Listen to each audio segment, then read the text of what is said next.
Books for ever में खुशामदीद। Novel इश्क दीबाजी जिसकी राइटर है रेहान आफ्ताब, उसकी ये 16वीं एपिसोड है। तो आइए जल्दी से स्टार्ट करते हैं इस एपिसोड को बगैर किसी देर के। कर ली तसल्ली? लाओ रिपोर्ट्स दो। अनुषा ने देख लिया तो मुश्किल हो जाएगी, कुछ बेदनी शादी ना करने का शोर मचा दे। आज कॉल आई थी युसरा बहन की, कह रही थी 1-2 दिन में तारीख रखने आएंगे वो लोग। वो घर में दाखिल हुई तो उसके मुरझाए चेहरे को देखते मंजा भांप गई। तवक्को के मुताबिक नाकामी ही हुई थी। उसका ध्यान बटाने के लिए मंजा ने अनुषा के ससुरालियों का तस्करा किया। इसके बावजूद उसके वजूद में हलचल ना हुई। रिपोर्ट्स दो, मैं इन्हें जला देती हूँ। ये ख्याल पहले आता तो तुम भी इस हकीकत से लाइम रहती। मंजा को अफसोस हुआ कि यह ख्याल उन्हें पहले क्यों ना आया। उन्होंने मावरा याह्या के बैग की तरफ हाथ बढ़ाया तो वो अपना बैग पीछे करके, नहीं अम्मा, मेरे पास रहने दे, मैं इसे संभाल के रख लूँगी, अनुषा की नज़र भी नहीं पड़ेगी। रिपोर्ट्स देने से माजूरी जाहिर करते उसने रखवाले की भी जिम्मेदारी ले ली। इसे तावीज़ बनाकर रखने से कौन सा सवाब मिलना है? मंजा को चिढ़ हुई। अभी इसकी बहुत ज़रूरत पड़ेगी, मैं पता करके आई हूँ। चौधरी बख्त इस मर्ज़ के बहुत काबिल डॉक्टर है, लेकिन वो आजकल छुट्टियों पर अपने गाँव गए हुए हैं। वो जैसे ही आएंगे मैं आपको उनके पास लेकर जाऊँगी। ऐसे में पुरानी रिपोर्ट्स का होना बहुत ज़रूरी है। मंजा अपने तय इलाज का बाब बंद कर गई थी। मावरा याह्या के लबों से निकलते लफ्ज़ों ने उन्हें कई सानिया के लिए साकित कर दिया था। डॉक्टर चौधरी बख्त? गाँव लब फड़फड़ा के रह गए। डॉक्टर्स तक तारीफ़ कर रहे थे चौधरी बख्त की। फिर एक आंटी ने भी गवाही दी कि बहुत शफा है उनके हाथों में, इंशाल्लाह आपको भी शफा मिलेगी उनके हाथों। चौधरी बख्त की जल्दी वापसी की दुआ करती वो पूरी उम्मीद थी। खुद को कई बार रिमाइंड करवा चुकी थी, रोज़ हॉस्पिटल कॉल करके उनकी वापसी के मुताल्लिक कंफर्म करना है। हम लैंडलॉर्ड घराने से नहीं है मावरा, जो इलाज के नाम पे रुपया पानी की तरह बहाए। जानती भी हो उस मर्ज़ का इलाज कितना महंगा है। जब लास्ट स्टेज डिक्लेयर है तो लकीर पीटने से फ़ायदा। कोई डॉक्टर मेरी मौत का दिन बदल नहीं सकता, भले से कितना ही काबिल और तजर्बाकार हो। मैं किसी भी कीमत में किसी डॉक्टर के पास नहीं जाऊंगी, मंजा ने कतियत से कहा। तो मावरा याह्या उनकी फूलती सांस को देखकर खामोश हो गई। उनके एकदम से भड़कने की वजह उसे समझ नहीं आई थी और वो इसकी किसी न किसी बात पर नाराज़ हो जाती थी। उस वक्त भी गुस्से का तासुर देती मुंह मोड़ गई तो मावरा याह्या को उन पर तरस आने लगा। यकीनन इतनी खौफनाक हकीकत ने उन्हें चिड़चिड़ा कर दिया था। वो छोटे बच्चों की तरह ज़रा ज़रा सी बातों पर गुस्सा होने लगी थी। मावरा अपनी सी सोच पर उन्हें मनाने की सही कर रही थी, इस बात से कितना नज़र के वो जाने अनजाने में उनके सामने माजी की राख उठाकर ले आई थी। मंजा इस शर्त पर बात करने पर राज़ी हुई थी कि वो दोबारा किसी डॉक्टर के पास नहीं जाएगी। उनका मूड ठीक करने के लिए उसने हामी भी भर ली थी। उसे चौधरी वक्त के लौट आने का इंतज़ार था। वो लौट आते तो वो उन्हें किसी न किसी तरह हॉस्पिटल ले ही जाती।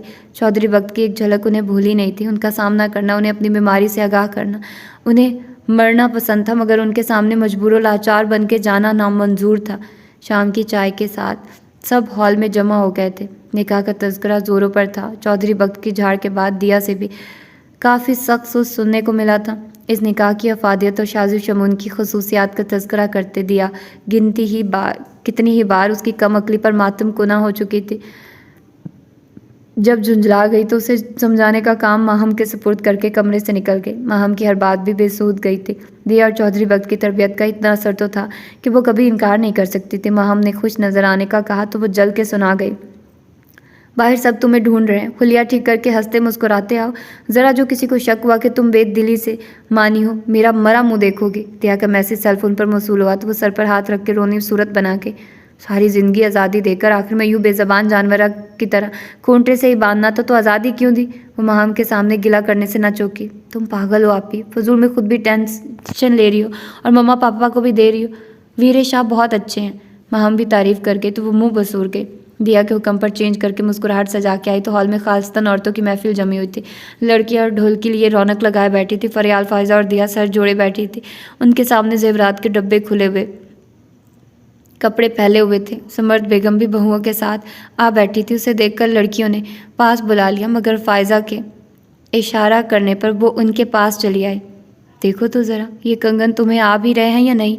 करीब आने पर फायजा ने झट उसके हाथ थामकर गोल्ड के बेशकीमत कंगन पहना दिए। कोई और वक्त होता तो वो कंगन की खूबसूरती पर बिछ जाती, मगर इस वक्त मसनूई मुस्कुराहट ही सजा सकी। उसी घड़ी शाजिर शमून हॉल में दाखिल हुआ। उसकी नज़र बेसाख्ता शनाया चौधरी पर उठी।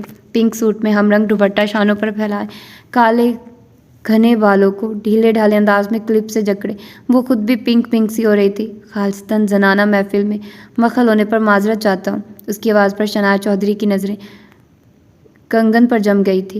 यहाँ कौन सा कोई गैर औरतें हैं बेटा? दिया ने मुस्कुराकर उसकी खफत दूर करना चाहिए। ब्लैक शलवार सूट में। वो बला का वजी लग रहा था। उन्होंने एक नज़र शाज़ु शमून और दूसरी अपनी नाआक़बत अंदेश बेटी पर डाली, जिसका मुंह थोड़ा फूला हुआ था। भले उनकी नज़रों की तपिश पर वो बार बार मुस्कुरा रही थी। शुक्रिया चच्ची जान, वो मुस्कुराया। सासू माँ कहने की आदत डाल लो, वरना चच्ची जान पर मुझे मुगालता होने लगा है। फरियाल ने चिढ़ा तो बाकी सब मुस्कुरा दिए। जब्त की कोशिश में उसके चेहरे की सुर्खी बढ़ गई। गैर दांस्ता निगाह शनाया चौधरी पर उठ गई, जिसकी नज़रें कंगन पर ही थी। कोशिश करूँगा हुक्म बजा लाऊं चच्ची जान, लेकिन बरसों की आदत लम्हों में तो नहीं जा सकेगी। वो भी जवाबन जुमला दाग गया तो सबको किसी कदर हैरत हुई।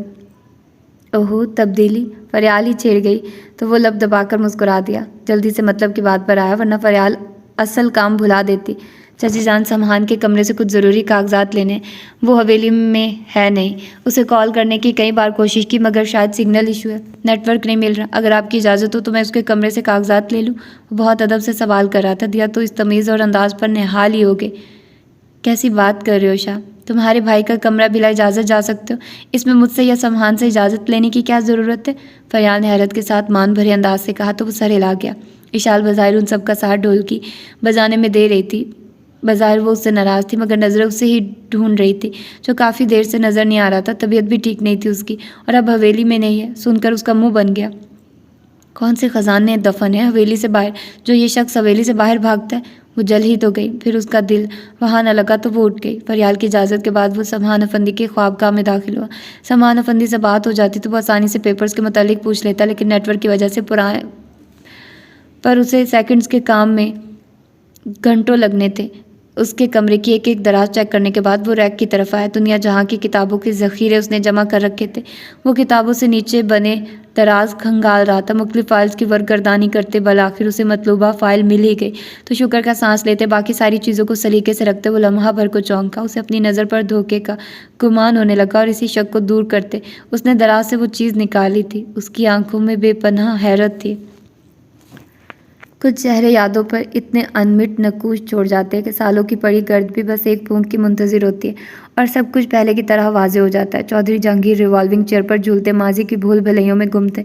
उसी असना में उनका सेल फोन बजने लगा था। अपनी तन्हाई में मखल होने वाले उस फ़ोन को उन्होंने नागवारी से घूरा। इस वक्त वो किसी से भी बात करने के मूड में नहीं थे।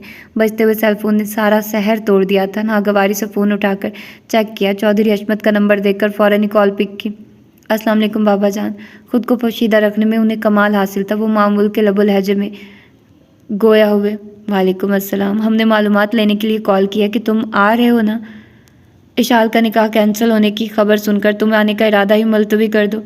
चौधरी अशमत ने खदशा जाहिर किया, और जब चौधरी जहांगीर ने बोलना शुरू किया तो उनके खदशों की तस्दीक हो गई।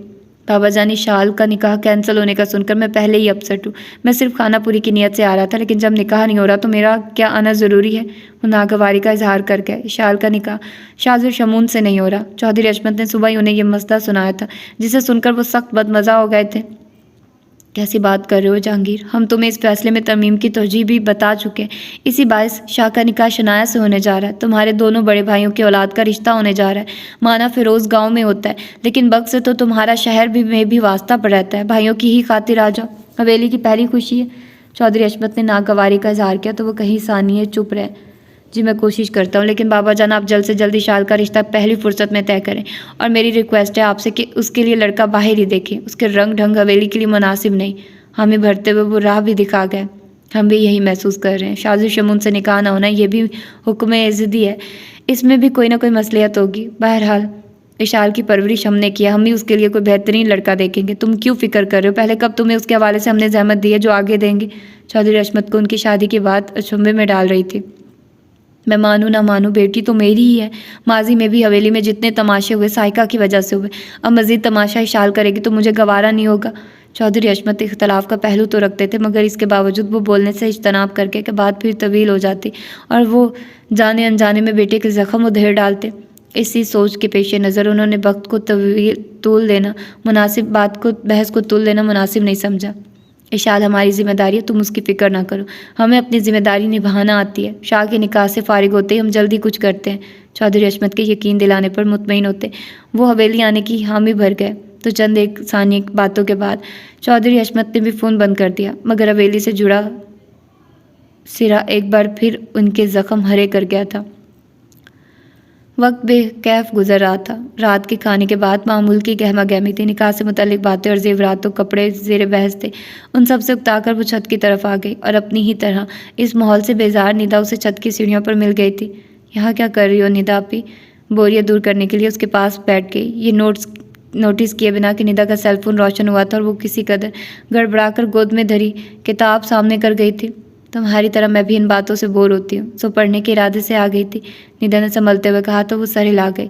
एक उस शख्स के ना होने से उसे हवेली से जैसे चिड़ सी होने लगती थी। सारा दिन मुख्तलिफ हीलों बहानों से कितने लोगों ने उसका नाम लिया था। समहान होता तो भी ये काम हो जाता।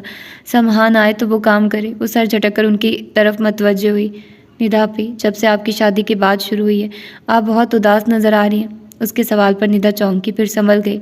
नहीं तो तुम्हारा वहम होगा, झुटलाना चाहा। आप अंकल टाइप शौहर कबूल कर लेंगी? वो बगौर निदा को देख रही थी। निदा बेसाख्ता सर झुका गई। करना पड़ेगा, बड़ों का हुक्म जो है। झुके सर के साथ धीमी आवाज़ निकली, उफ, मैं आपकी जगह होती तो कभी ना करती। इशाल जहांगीर ने अपने दिल की बात की और हकीकतन भी ऐसा ही था। वो तो शाज़िब शमून के लिए राज़ी नहीं थी। अल्लाह ना करे तुम कभी मेरी जगह हो, निदा ने दहल के कहा तो वो मुँह बनाने लगी। तुम क्यों इतनी बेजार लग रही हो? खुद पर से तवज्जो हटाने को निदा ने सवाल किया। पता नहीं, वो बेजारी से कह गई। कहीं मेरी भाभी ना बनने का गम तो नहीं सता रहा ना? निदा ने छेड़ा तो वो हाथ जोड़ के। तौबा करे, जो ख्यालात वीरे किया वही मेरे। सगे भाई जितनी इज्जत करती हूँ उनकी, दाजान ने तो कहराम ही मचा दिया था फैसला सुना के। शुक्र है वीरे ने फैसले में तरमीम करवा दी। फिर तो तुम्हें खुश होना चाहिए। निदा ने ये सब जान के सुकून महसूस किया, वरना सबके ही दिल में कहीं ना कहीं ये ख्याल था कि ये सोच तो शाह की थी मबादा फैसले की तब्दीली पर इशाल हर्ट हुई हो। हवेली में मेरा दिल नहीं लगता, कॉलेज से वापस लौटने को दिल नहीं करता। आप जानती हैं हवेली में मेरी बात आप, ताई, चच्ची जान, दी जान और समहान के अलावा किसी से ज़्यादा नहीं होती। सबके अपने शौक़, फैशन, मैगज़ीन और ड्रामे। बाकी सब तो हवेली में ही हैं जिनके नाम तुमने लिए, अलावा समहान के। कहीं सबके साथ तुम भी तो उसे मिस नहीं कर रही? निदा ने टटोलती नज़रों से उसे देखा। तौबा करे, वो मुल्कुल मौत मिस करने की चीज़ है, वो बदक कर कह गई। निदा पर अपनी दिली कैफियत जाहिर नहीं करना चाहती थी। हर वक्त तो उसके कान खाती रहती हो, जहाँ देखती हो बेचारे की शामत बुला लेती हो। निदा ने जैसे कुछ उगलवाना चाहा, मगर वो भी अपने नाम की एक थी। वो है ही इसी लायक, खुद लड़ाका तैयार है। चुप भी रहूँ तो कोई ना कोई बात करके गुस्सा दिलाता है। उसे मेरी जान जलाने का शौक़ है, उसने हवा में हाथ निचा कर कहा। उसी वक्त पीछे से उन दोनों के नाम की पुकार पड़ी। निदा जो उसके चेहरे पर गौर कर रही थी, चौंक के उसे भी नीचे चलने का कहने लगी। रूम में भी आकर बेजारी का जोर न टूटा तो वो इधर उधर चक्कर लगाने लगी। दिन का निकला हुआ है, अब तो रात भी गहरी होने लगी है। अब तक तो आ जाना चाहिए उसे, पता नहीं आज आएगा भी या नहीं। बेजारी से बड़बड़ाकर उसका नंबर मिलाती वो ये तक फरामोश कर गई कि उससे सख्त नाराज़ थी। अल्लाह, दिन का जिन कब्जे में है तुम्हारे, हर काम में एफिशिएंसी। झट कॉल रिसीव करने पर वो सारी नाराज़गी भूल के खबर लेने लगी। सेलफोन हाथ में था। तुम्हारी कॉल आई तो रिसीव कर ली। ऑन ड्राइव ब्लूटूथ यूज़ करते शर्म आती है? वक्फे वक्फे से सुनाई देते हॉर्न पर चिढ़ के बोली तो वो हंस दिया। ओके जी, आइंदा से फरमाइश पूरी करने की कोशिश करूँगा। मज़ीद मेरे लायक कोई हुक्म? सर खम करते वो तशवीश से हवेली का हवाल दरियाफ्त करने लगा तो उसका दिल चाह के सेलफोन उसके सर पर दे मारे। उसका हाल पूछने की तौफीक नहीं हुई। हाँ, आपके हिजर में हवेली वाले 8 आंसू बहा रहे हैं, सबके काम रुके हुए हैं। जल के कह गई तो उसका कहका बिखर गया। और आपने गालबन मुझे मेरी औकात याद दिलाने के लिए कॉल किया। वो गुज़श्ता झड़पों के तनाज़ुर में छेड़ने लगा। वो सर झटक गई। ज़्यादा हीरो बनने की कोशिश मत करो। मैंने काम के सिलसिले में कॉल किया, वरना मैं अपनी नाराज़गी भूली नहीं हूँ अब तक। नरूठे लहजे में साफ जता गई तो वो इस लड़की के पल में तोला, पल में माशा वाले लहजे पर भरपूर तरीके से मुस्कुरा दिया। हाँ जी, मतलबी लोग हैं, काम पर हमारी याद आती है। लहजा दुखी कर गया। फिर तो हवेली के सारे लोग मतलबी हुए जो तुम्हें काम के लिए याद कर रहे हैं। उसने भी फ़ौरन बदला उतारा। अपनों के लिए जान भी हाजिर है, हुक्म करें मोहतरमा। मेरा नाम इशाल है, मोहतरमा वोहतरमा ना बोलो मुझे। वो चिढ़ गए। स्टीयरिंग पर हाथ को गर्दिश देते मुस्कुरा दिया। मुझे आइसक्रीम खानी है, मगर आइसक्रीम है नहीं।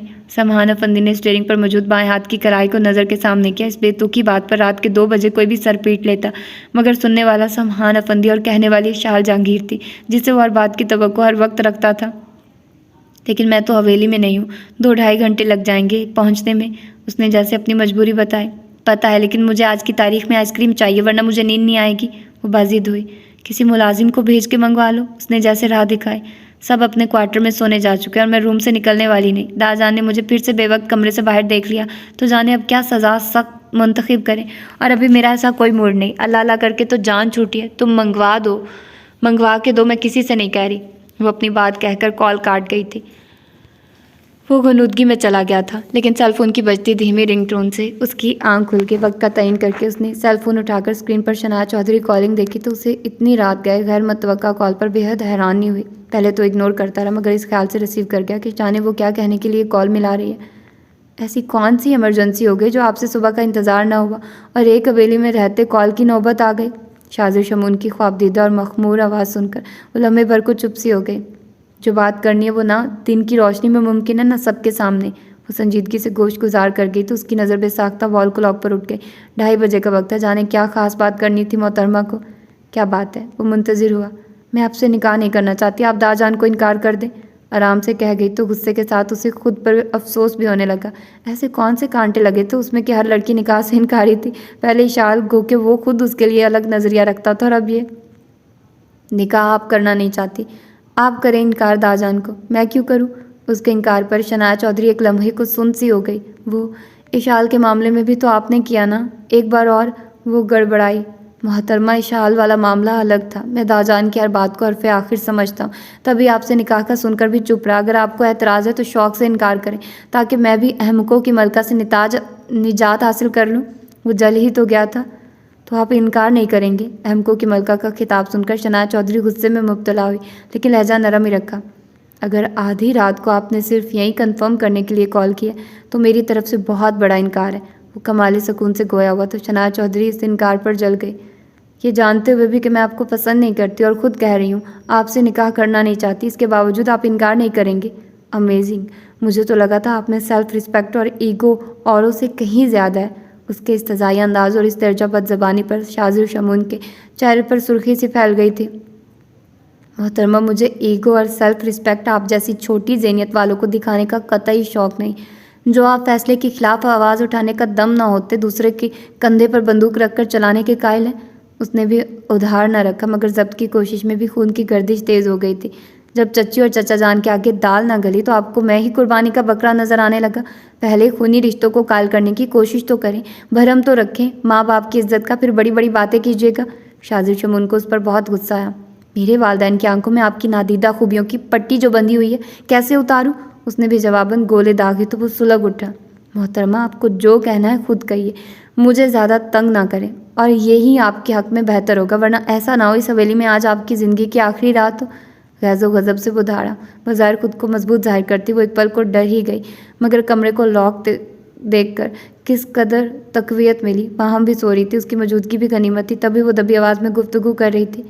यानी आप इनकार नहीं करेंगे, ये जानते हुए भी कि मैं आपको नहीं किसी और को पसंद करती और इसी से शादी करूँगी। कैसे मर्द हैं आप? ये जुमले उसकी गैरत पर ज़बरदस्त ताज़ियाना थे, और ये इंकशाफ कि वो किसी और को पसंद करती है उसे हैरत ज़दा कर गया था। मैं उन मर्दों में से नहीं हूँ जो नाम नेहात मर्दानगी दिखाने को हरदम तैयार रहते हैं। अच्छा हुआ जो आपने बता दिया कि आप किसी और को पसंद करती हैं। मज़ा तो अब आएगा। बुलाइए अपने चाहने वाले को, मुकाबला मर्द से हो तो बात भी है।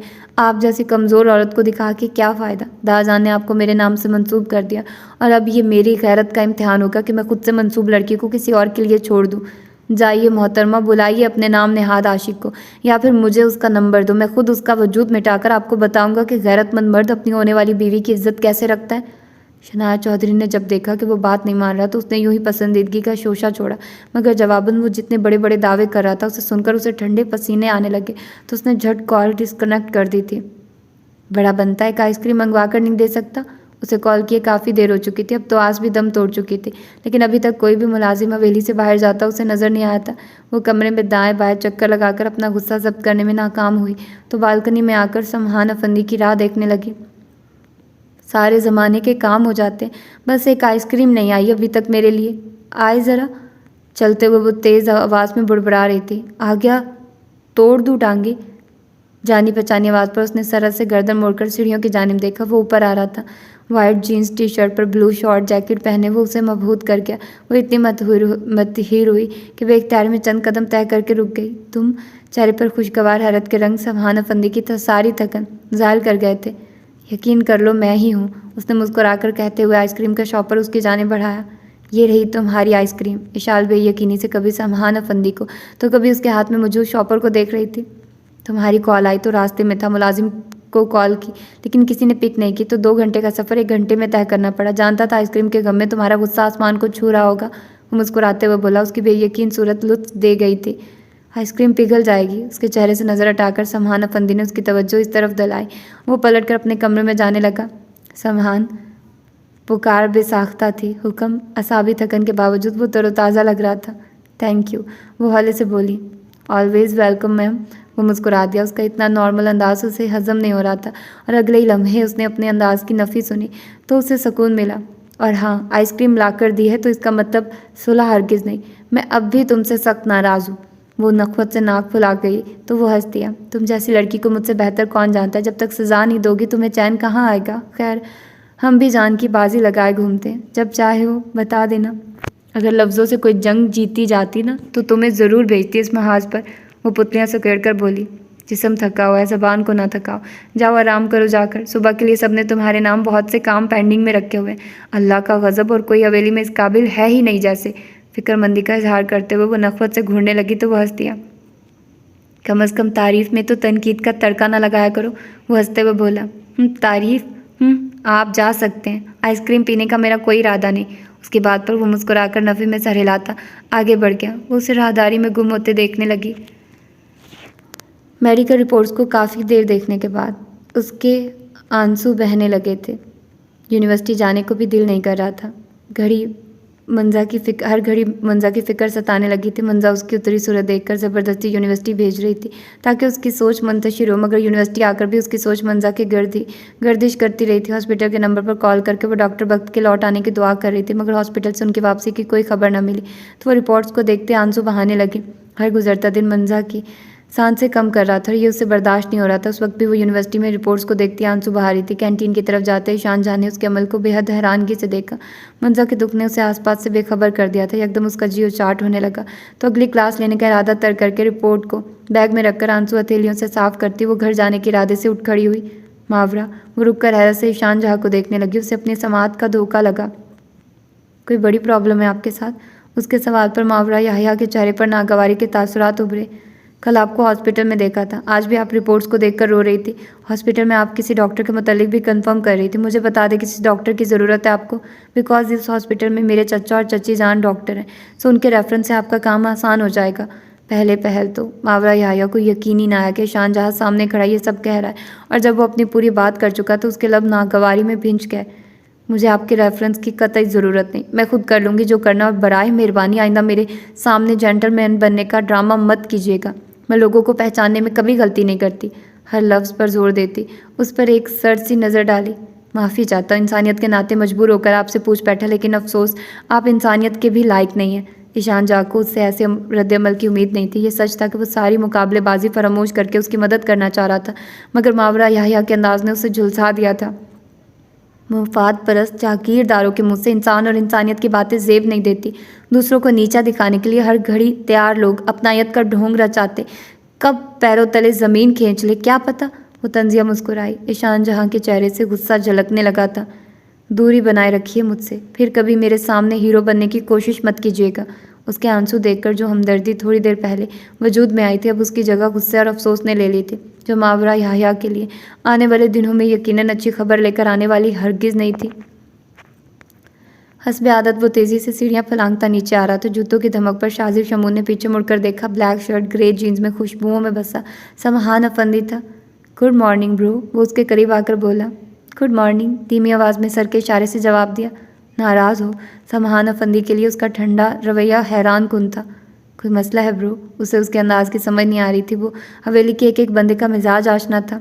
अल्हम्दुलिल्लाह सब ठीक है। कल तूने मुझे नज़रअंदाज किया था, आज मैं कर रहा हूँ। बिना पहेलियाँ बुझवाए शाजिर शमून ने वाज़े अंदाज में जताया। मैंने कब नज़रअंदाज किया और क्यों करूँगा? इस गिला पर वो अचंभे का शिकार होकर उल्टा उसी से इस्तफसार करने लगा। ये तो अपने आप से पूछ। शाजिर शमून का अंदाज न रूठा था। ट्रस्ट मी ब्रो, मैं तुम्हारी बहुत इज्जत करता हूँ, जान देने की हद तक मोहब्बत करता हूँ तुमसे, तुम्हें कभी नज़रअंदाज कर ही नहीं सकता। फिर भी अनजाने में कुछ बुरा लगा तो माफ़ कर दो छोटे भाई को। ये सच था कि शाजिर शमून की इज्जत गुज़श्ता वाक़ये के बाद उसकी नज़र में दो चंद हो गई थी, और इन्हीं दिनों में वो उससे खिंचा खिंचा रहने लगा था। इसी सोच के पेश नज़र उसने माफ़ी मांगने में देर नहीं लगाई थी।